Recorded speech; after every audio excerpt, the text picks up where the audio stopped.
Hello everyone, today I want to share with you our study titled The Club Cells in Nasal Epithelial Repair, Insight from an IL-13-Induced Inflammation Model, which was published online in the European Journal of Allergy and Clinical Immunology.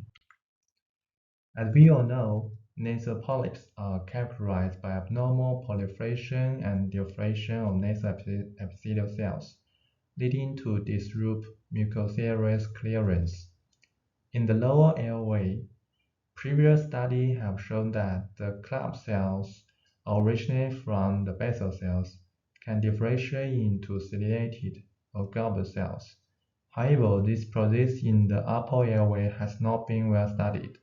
So this study will aim to investigate the role of club cells in the nasal epithelial cell of nasal polyps and explore their biological mechanisms using an IL-13-induced inflammation model of human nasal epithelium cells.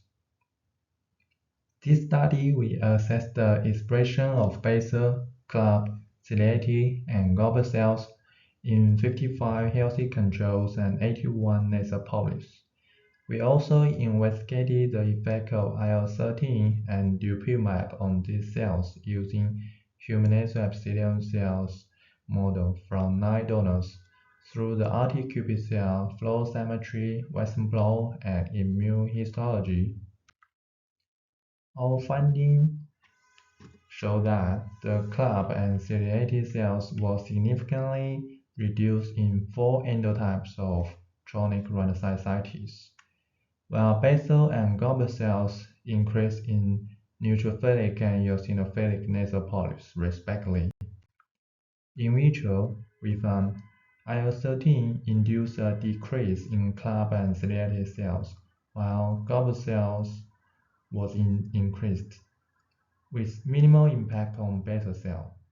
The flow cytometry and IF staining results confirm that IL-13 promotes the diffraction of club cells into goblet cells, while inhibiting their diffraction into ciliated cells.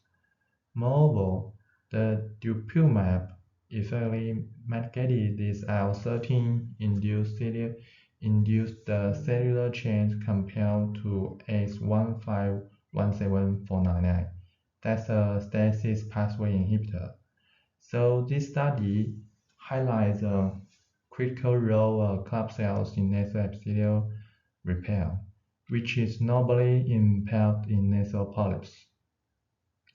This impairment is particularly evident in an IL-13-induced inflammation model of nasal epithelium and is effectively addressed by dupilumab, which restores the epithelial repair mechanisms. Thank you for your attention and look forward to discussing our findings with you.